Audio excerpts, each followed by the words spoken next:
Class 6. Today we will start our lesson number 6, the White Mouse Circus.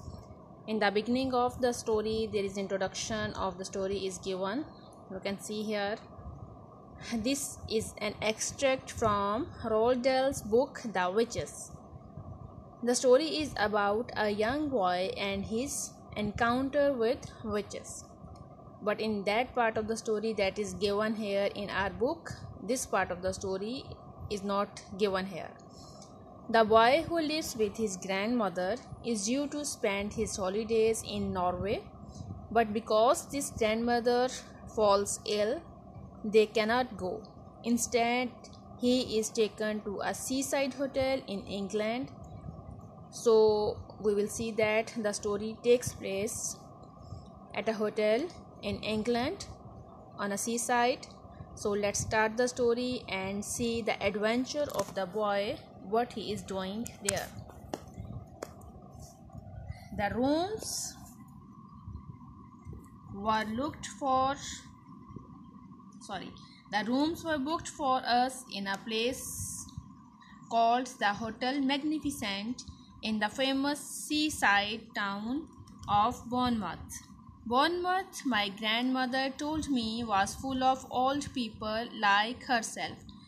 They retired there by the thousands because the air was so bracing and healthy. It kept them, so they believe, alive for a few extra years. So the grandmother is telling that there are also many other old people staying there. They have retired in 2000s and staying here just because the atmosphere is very refreshing and they feel that they can live a long life if they stay there. On listening that, the boy was surprised and he asked, "Does it?" I asked. It was the inquiry of the boy who was surprised. "Of course not," she said. "It's Tamirat, but just for once I think we have got to obey the doctor." So it's mean that the doctor advised her to visit that place, so she just think to visit that place, and he said that no, it's not true, it's just a nonsense saying, but I want to try, I want to go there also, I want to obey the doctor's advice. Soon after that, my grandmother and I took the train to Bournemouth and settled into the Hotel Magnificent. It was an enormous white building on the seafront, and it looked like a pretty boring place. The boy felt that it was a boring place. Actually, it was a very beautiful hotel on the seaside, and the people came here to enjoy themselves, to enjoy the beautiful nature. But as he was a child, he did not find anything interesting there to spend a summer holiday in. I had my own separate bedroom, but there were a door connecting my room with my grandmother's room.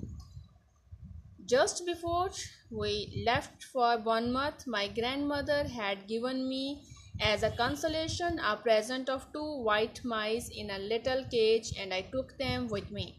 So as grandmother also thought that the boy is unhappy on going there, as there were plans to visit Norway.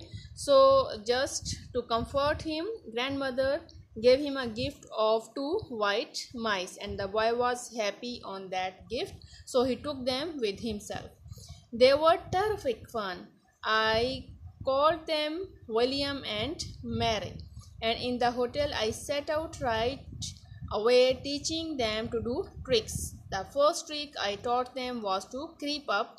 So the boy was happy with that gift, and he just tried to teach them tricks, and he also kept their names William and Mary, and he was trying to teach them tricks. And what are the tricks? First was to creep up the sleeves of my jacket and come out by my neck. He just put them in his sleeves. They just run through his sleeves and come out from the neck side. Then I taught them to climb up the back of my neck onto the top of my head. I did this by putting crumbs in my hair. So how did he teach them that trick? He just put the pieces of bread in his hair, and to find out the pieces of bread, the mice just ran through his sleeves, come out through his neck, and just run towards his head to find out the pieces of bread.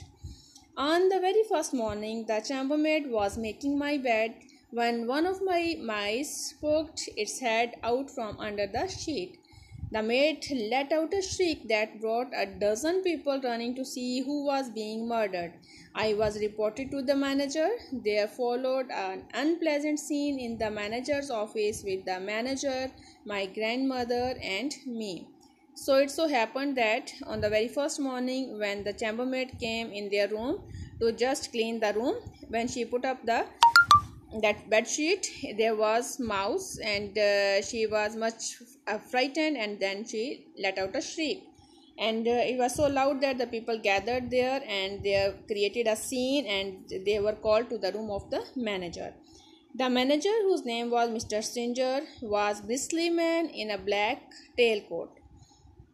He was a hairy man, and I cannot permit mice in my hotel, madam, he said to my grandmother. So he was angry on that incident, and he did not allow them to keep mice with them in his hotel. How dare you say that when your rotten hotel is full of the rats anyway? My grandmother cried. In return, she also said that how he could not allow them to keep mice, as there are also rats in his hotel.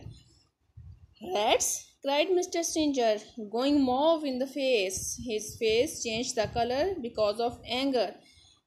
He said, there are no rats in this hotel. I saw one this very morning, my grandmother said.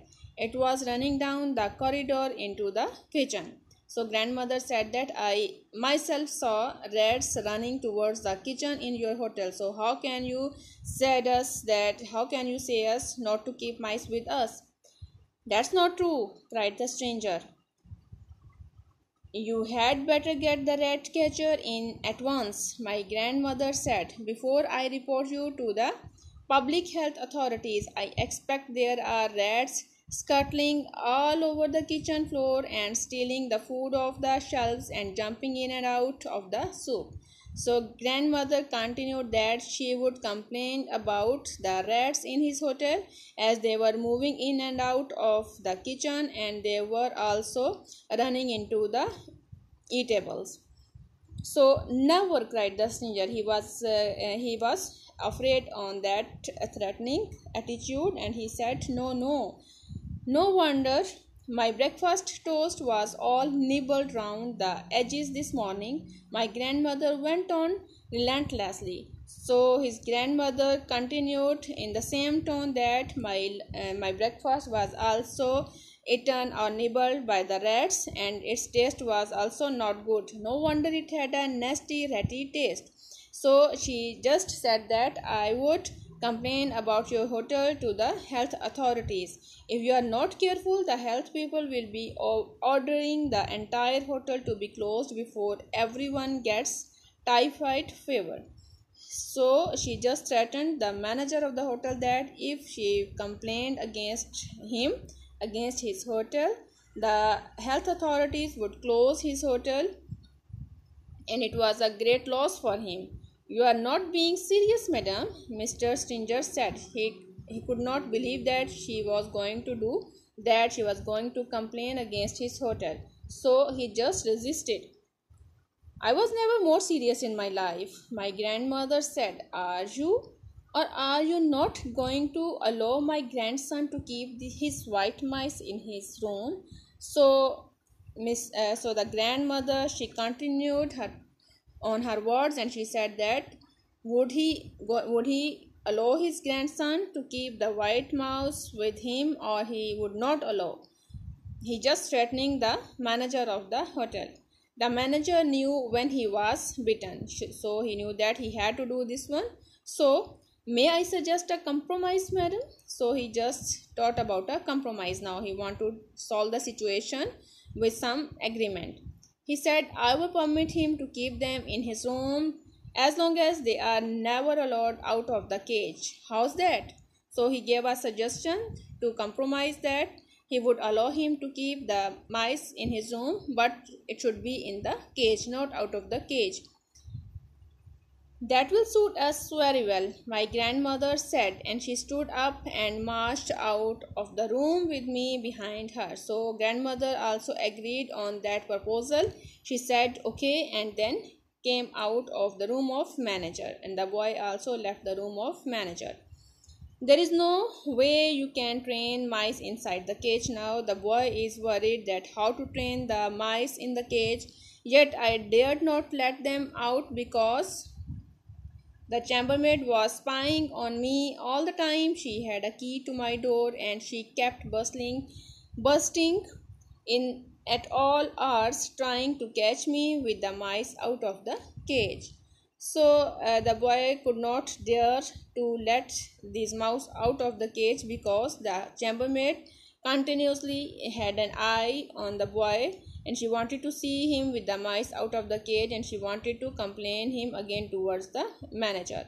So the boy could not dare to take them out of the cage, but he wanted to train them also. So he was thinking the way how to find out some solution to train that mice. So he was just thinking about the solution, about the point how to get them trained. So half the lesson is enough for today. Tomorrow we will do complete lesson.